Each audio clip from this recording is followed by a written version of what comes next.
Yep. Okay, let's talk about a giant boat. Why not? Do you guys like giant boats? All right, so if I'm planning this correctly, this should be the first video on the main channel after Law Week has concluded. So, how was that Law Week? Yeah, did you like Law Week? Woo! Once again, the videos are out, so it's like, oh man, Law Week sucked, Tekking. I mean, I know we wanted it for like 4 years, but my God, it was too much, all right? Let's never do that again. It's like, all right, well, let's just get back to the basics then. So, I was looking at my schedule, though, and I'm like, wow, okay, so 7 videos for Law Week. I'm still going to need some videos while I'm gone because I'm going to be gone like 2 weeks. So the other idea was to do 2 Law Weeks back to back or just make some random videos. I have like a project folder that I toss ideas into. Sometimes they're in there for months or years before I finally get around to them. So I was looking in there and I found a video folder for the Noah arc, you know, the promised boat that exists at Fishman Island in the Fishman district. And so I'm like, yeah, why didn't I ever make a video about the Noah? Let's talk about that. It's probably not going to be a very long video, but sure, we can talk about it. Okay, so the Noah is a giant wooden boat that's sitting in the Fishman district and Fishman Island. It's sort of like part of the district, like the fishmen are like using it to like live in because it's so massive. We don't exactly know how large the Noah is. However, it's about half the size of Fishman Island, but we also don't know the full size of Fishman Island. So it's like, for reference, Fishman Island is home to 5 million fishmen and merfolk. Okay, 5 million. All right, so that means just imagine a town or a city. I actually looked that up. It's actually Singapore is the closest, as it turns out. Singapore has a population of 5.5 million, so whatever, close enough. And it actually works really well because Singapore is it's a city-state, right? It's a city-state island nation off the coast of Malaysia, and it works. Okay, so if you just picture Singapore, which is a beautiful-looking city. By the way, did you know in Singapore, since we're talking about that now, they have 3 skyscrapers with like a giant boat on top of the skyscrapers? I want to visit Singapore, go to the top of that building and just have a glass of wine. I don't drink wine, but I just want to go to the top of that building and just to the bow of that ship and just... this is nice. And then just look out over Singapore and then just leave. But anyway, so yeah, it's about half the size of Singapore is the general premise there, okay? It's a big boat, okay? Now, here's the thing. It's a boat, but it's not really designed to sail under its own power, all right? It's actually designed to be towed by the Sea Kings in the depths, which is interesting in and of itself because, as the merfolk and fishmen even said, the Sea Kings are sort of, or the Neptunians, they're sort of like beyond communication. Okay, like merfolk like Kami are able to talk to the fish, you know, like remember when they were going to Sabaody or they needed directions or something. I think it was when Kami needed directions to find where Hachi was, you know, so they could rescue him. Okay, so Kami just, you know, talked over the bow of the Sunny and was just like, hey, fish friends, can you help us out? And the fish are just like, sure, Kami, we'll help you, and they directed the Sunny to, you know, save Hachi. Also, during Impel Down, more famously, we had the moment where Jinbei, who was a fishman, was able to communicate with the whale sharks and arrive so they could, you know, escape Impel Down and everything like that. Although Crocodile did mention that it was a little unusual that fishmen could communicate with fish, all right? And so Crocodile even had like a little bit of a line where he's just like, whatever, I know it's not normal, you savage species. And then like Jinbei's like, all right, keep the comments to yourself. Damn, I'm the one that helped you guys get out of there. Like, geez. But anyway, yeah, so I guess the general rule is it's pretty common for merfolk to communicate with fish, but it's a little bit unusual for fishmen to communicate with fish, although it is still feasible, okay? However, Sea Kings and Neptunians, they are something completely different, okay? Where the only person able to communicate with them and give them orders and have a dialogue is Poseidon, the mermaid princess that's born every few hundred years, every few generations, that's able to actually communicate with them. So the current mermaid princess, the current Poseidon, is Shirahoshi, okay? Although she doesn't really understand her powers completely yet. I'm sure she's learning and training a little bit on how to exactly communicate with the Sea Kings around her. She has to be very careful because just crying out is enough to summon them and they can wreck all of Fishman Island if she's not careful, okay? And she is an ancient weapon. Like, literally, she has the capabilities of, if she was evil, if she wanted to, she could summon an army of Sea Kings to, like, wipe out the planet if she really desired to. But Shirahoshi wouldn't do that, of course, okay? So it's interesting that the boat exists and these giant chains chains are hanging off of it to be grabbed on and towed by sea kings when sea kings normally cannot be, like, controlled by fishmen and merfolk, okay? They're also very highly intelligent. In fact, I would say even more intelligent than most humans on the planet.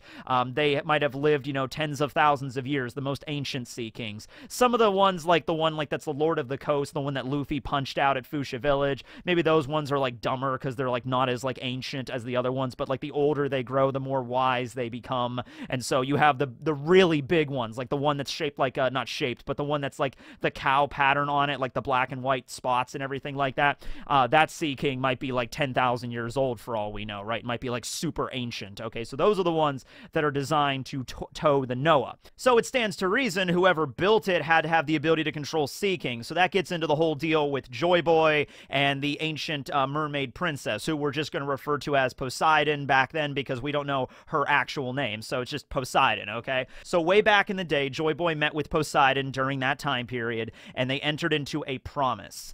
There's an apology letter at the Sea Forest, although we don't know exactly what it says. Robin just read it, and she said it reads differently than the other poneglyphs. It reads more like a letter of apology than actually, like, you know, giving information out on where ancient weapons are and stuff, okay? I've always assumed the relationship between Joy Boy and the ancient mermaid princess Poseidon was a romantic one, but it very easily could have been something else, okay? Just immediately, the fan shipping in me just immediately jumps to, like, you know, oh, they loved each other. That was adorable, right? But it could have been something else. We just don't know.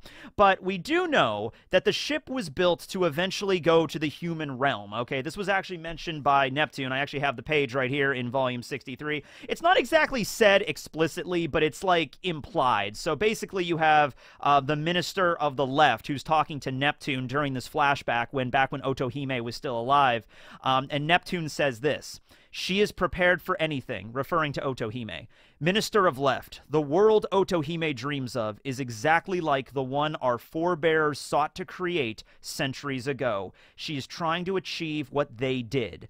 Okay, and then as Neptune is speaking, we actually have an image of the Noah appearing behind him. So the message that Oda is trying to convey is very obvious here. It's like, okay, Otohime wants to have this world where the humans and the merfolk and the fishmen are all living together under the same sun. They're living happily together, and Neptune specifies this is the same dream that our ancestors that originally built the Noah wanted, okay? So the general vibe of what the Noah's purpose is, like what practical function it's actually going to serve, is that eventually Fishman Island will be destroyed. This was mentioned in Madame Chiarli's prophecies. Her prophecies are like 99.99% accurate. I have no doubt in my mind that before the end of the One Piece manga, Fishman Island will be destroyed. Now, how will it be destroyed? How will this involve Luffy? You know, will Luffy, like, physically be there to destroy it? Or will it be just like a cascading domino effect because Luffy becoming maybe an emperor now will lead to something with the destruction of Fishman Island?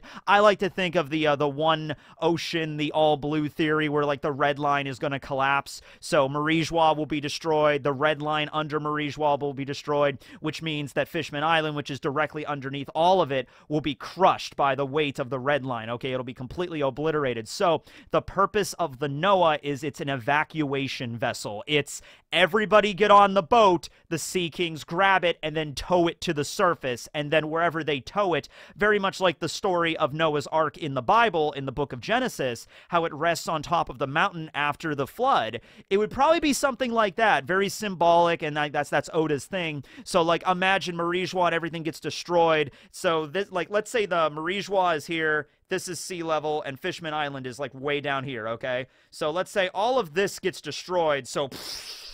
and then the rubble just completely fills up that gap there, but there is still some rubble that's settling on the sea level, okay? And then the Noah pops out of the water and then rests on top of that rubble right there, and Fishman Island has a new place as, like, the intersection point between the two halves of the Grand Line, okay? The intersection point where all of the blues will now meet because the red line is obliterated at that one spot, okay? And so the Noah will serve as, like, the initial building for a brand new Fishman Island. Okay, that's the general premise, at least I'm going with. There's a lot of theories out there that have been talking about this for years, pretty much ever since the Noah first appeared. Okay, now the condition it's in right now is not the best, because with the events of Fishman Island, with Vanderdecken using his target fruit to move it so it almost crushed the entire island, and then Horty and then Luffy's fight on top of it, Luffy went into gear third and using his armament hockey and his, elephant gatling and stuff really wrecked the boat. But it's a huge boat. Like I said, it's like half the size of Singapore is what we're going with. It's a huge boat. So even with Luffy's devastating attack, he wasn't able to destroy the thing. It wasn't until the Sea King showed up and actually towed it away and set it down. Now it's currently resting in the Sea Forest, so it's no longer in the Fishman District. However, you had Den there, who was not Dawn. You have Den, who is Tom's brother, and Tom always did things with a Dawn. So we have Tom, Dawn, and Den. There we go. Maybe Tom and Den do have a long-lost brother named Don. That would actually make a lot of sense, but no. So Den is there. I'm sure there's a lot of other really great carpenters and shipwrights, living on Fishman Island, so they could help fix up the thing.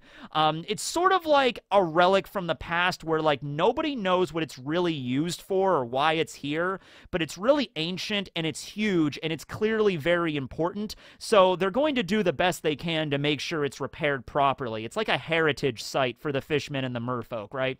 They're certainly not just going to be like, well, it's just an old wooden ship. It's already broken because of Luffy's attack. Screw it. Scrap it for freaking, like, firewood or whatever. You know what I mean? Like, they're not going to do that. They're going to make sure it's repaired as much as possible, right?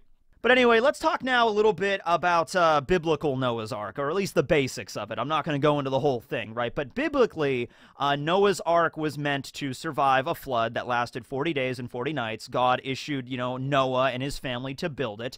The Bible does actually give metrics for the Ark. I think it's like 300 cubits or whatever. I think a cubit is it's like your elbow to the tip of your finger, or like the shoulder to the tip of your finger or something. It's like an ancient, form of measurement. Whatever. It's like 300 cubits in length or something, and something by height. I don't know, but measurements are given. The whole point, though, and the premise here is 2 of every animal. So 2 of every animal get on the Ark. I guess it's great to be a fish in this story or whatever. So 2 of every animal get on the Ark, and then, the Ark sails for 40 days and 40 nights and eventually rests on the top of, is it Mount Sinai? It might be Mount Sinai. Rests on the top. The dove shows up with the olive branch, indicating land, and then the floodwaters recede, and then there's the story, right? So, what's actually, this got me thinking of?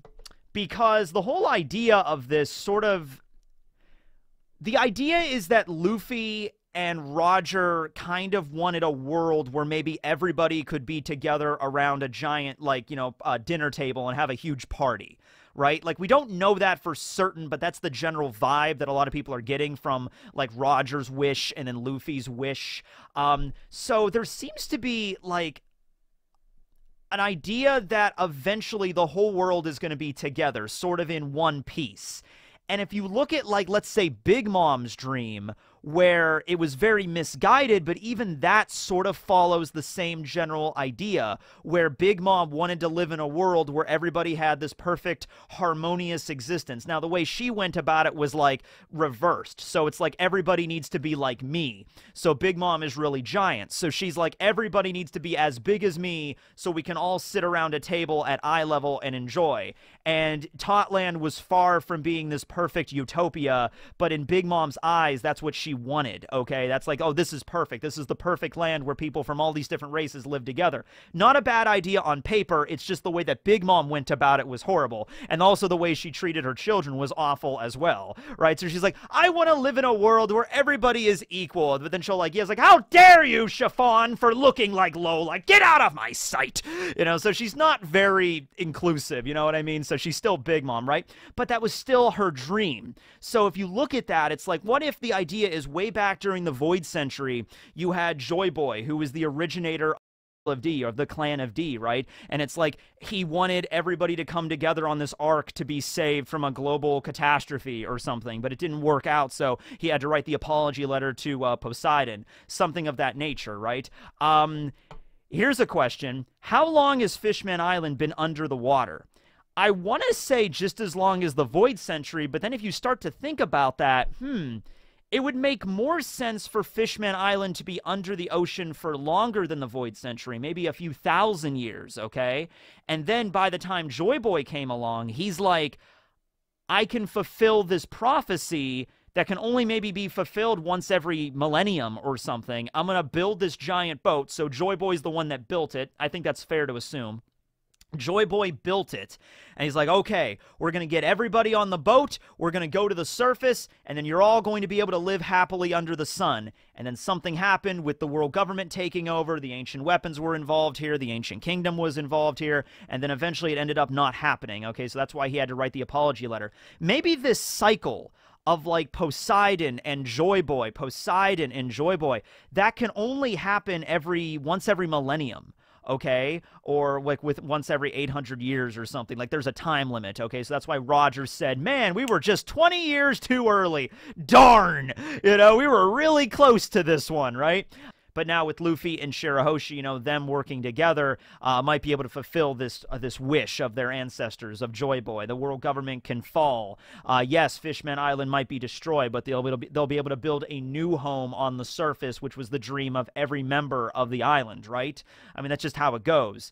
So yeah, the Noah, I think overall, like we're probably, when we get a flashback with the Void Century, we'll probably see the construction of it. Just like little things I want to see during that flashback. I want to see Zunisha, like little baby Zunisha, you know, walking around like a happy little elephant. And then I also want to see like the construction of the Noah going on in the background. Like, I don't know how long this Void Century flashback's going to last when we finally get there, guys, but it's going to be a long flashback. Odin's flashback was like, oh man, what was that, like 20 chapters, maybe longer than that? So, you know, this one might be at least like maybe 40 or 50 chapters of a flashback. There are so many things that hinge on the Void Century. When we finally see actually went on there, when Oda finally explains it, it's going to be nuts. But yeah, maybe Joy Boy, the rest of the D family, maybe his own personal family built the Noah, just like how Noah's family built the Ark, you know, maybe something like that. And then we'll also see exactly what happened, why they couldn't use the Noah to escape. You know, like what physically prevented it. Might actually, you know what? It might have been the death of Poseidon. That might have been it. What if it's like a situation where Joy Boy and Poseidon were together all those years ago, and they're like, we're going to build the Noah, we're going to get out of here, and then they need to use Poseidon's power to summon the Sea Kings to pick up the Noah to get everybody out of there. Well, what if the world government killed the Mermaid Princess way back then before she had the time to give the order to the Sea Kings? So she's dead. And so now the Sea Kings can't be controlled, and then Joy Boy's like, oh shit, and now he's like, there's nothing we can do. It's just a giant boat that's just going to sit at the bottom of the ocean forever. So the only thing he could do is write an apology letter to his former love or, you know, former friend or whoever, and like maybe not even so much for the one that died, but like the future one. Like, you know, Joy Boy maybe knew that eventually there will be a new Poseidon that is born, and so I'm writing this apology letter to them. So technically the apology letter might be written more toward Shirahoshi, right? Also, I mean, are we going to go with like a memory thing with this where because Shirahoshi is Poseidon, she might enter like the Avatar state and access the previous memories of the former Poseidons? Maybe not to like the level of the Avatar state where it's like clarity, like she's actually speaking to like an astral ghostly version of like the former Poseidon, but maybe like she has like memories scattered, sort of like the Attack Titan from Attack on Titan, where it's like Shirahoshi might remember what the Noah's purpose is, or she might remember a vague conversation with her and Joy Boy way back in the day. Maybe something along those lines. I don't know. It's definitely not going to be like a possession thing, because we've already kind of established that with Luffy, where Luffy is the reincarnation of Joy Boy, and he has the same devil fruit as Joy Boy, but it's not like he's possessed by Joy Boy, and it's like, I am Joy Boy. I have returned from 800 years past, and I have taken the body of this pirate to control the world or whatever, to bring about the end of the world government. You know, nothing of that nature. Luffy is still Luffy, Shirahoshi still Shirahoshi, but I don't know, there might be something like the memories, like, oh yeah, deja vu, I remember sort of having a conversation about that. Strange. It might be something like that. I don't know. Anyway, Yeah, that's the Noah. That's pretty interesting, a giant boat. Oh, one more thing I wanted to bring up is I was curious. So the largest wooden boat that has actually been built in our world is the Wyoming, and it's a schooner, and it was pretty big. It was 400 feet long. It was built back in 1909, and it was this giant wooden vessel with huge sails and everything. However, the thing was never really seaworthy. I mean, it did sail for a while. It didn't sink until 1924, so there was probably like a good 15 years where it was sailing around. But the problem was, because it was so big and made out of wood, it would constantly bend and warp in the water, which means the hull constantly spraying leaks, and they had to keep a pump on board to pump out the excess water. So if anything, it really just goes to show like what the upper limit of building a wooden vessel is. Like eventually you're going to get to a point where it's just not going to be practical, okay? It's just going to bend and it's going to warp. You need metal in order to maintain those really large vessels that we have now, like cruise ships and stuff. Like you could not build, I mean, I guess technically you could build one like a giant modern-day cruise ship out of wood, but would it be seaworthy? Probably not, but I guess you could build one, right? Or it wouldn't be seaworthy for very long, right? So that's that. But yeah, thanks for watching, everybody. And you know what? Because we're talking about the Noah right now, which is a giant boat that's under the water, and I'm still going to be on vacation, let's do the first episode of Jellyfish Facts. Why not, right? Absolutely. Okay, so I actually do have an intro that I put together before I left. This intro song was sent to me by Evan. He's the same dude that did the, things Tekking missed in the chapter intro. He's the same guy that did that, so thanks to Evan. And per my request, Evan made sure that it was exactly reminiscent of the Jellyfish Jam episode from SpongeBob. So let's go to Jellyfish Facts. Welcome to Jellyfish Facts. Jellyfish Facts. Ah, there it is. I love that episode of SpongeBob growing up, and Evan did a great job recreating it. Okay, so did you know jellyfish are really freaking confusing? This is going to be a fun one. I was just looking at all the stuff with jellyfish, and I'm like, what are they? And I'm reading more and more, and it's like, I don't know. I mean, we have no shortage of things to talk about for jellyfish facts. We're gonna be here a while. So first and foremost, I guess, jellyfish are old. How old? Like 500 to maybe as old as 700 million years old, which, if that's the case, they would be the oldest multi-organed organism living. And you might think, like, wait a second, jellyfish have multiple organs? Jellyfish have organs at all? Yeah, they do! Here's a diagram of them. They have a mouth, they have a stomach, they have a gut. I know, I'm just as surprised as you are. I'm learning about this shit as we go. I mean, it's insane. Now, here's a handy little thing that I use to always, determine how far back an animal split off on the evolutionary tree to humans, okay? So, look at an animal. Just pick an animal, or a plant, honestly, but just pick something, okay? And just look at it and think about all the different things that that animal has in common with human beings, okay? And the more things that that animal has in common with us, the odds are that it probably split off more recently. So if you look at chimpanzees, which are closest living relatives, are chimpanzees, like modern chimps, okay? Chimps have 2 eyes, they have a mouth, they have a nose, they have ears, all relatively in the same location that we have. They have a lot of body hair, they have opposable thumbs, they can walk on their feet, they have those features. It's very easy to look at a chimp and then look at a human and say, like, yeah, they probably split off evolutionarily not too long ago, right? Now, if you look at something like a horse, it's like, yeah, horses still have eyes, ears, and everything, but in a different configuration than we do. So it stands to reason horses probably broke off from the evolutionary line from humans further long ago than chimps did or whatever. And you keep going back and you get to fish, and it's like, well, fish still have eyes, they still have organs, they still have spinal cords. You keep going back and back, but then you get to jellyfish. So it stands to reason, yeah, we split off from these guys a really long-ass time ago. All right, so upwards of maybe 700 million years ago, okay? Pretty interesting stuff, right?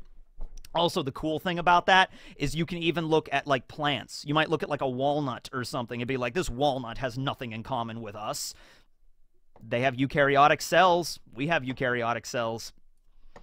Life is amazing, isn't it? It's just there's always something to connect back. And then there's viruses, which are just weird. We haven't figured those out yet, really. But anyway, yeah. So they're really super old. They have 3 different phases, mainly. They have their planula or their larva stage when they're first born. Then they have their polyp stage, and then they have the medusa stage, which is the stage that you usually see a jellyfish as, with, like, you know, floating around in the ocean. It has a very good way of locomotion with just propelling itself that way. It's pretty neat.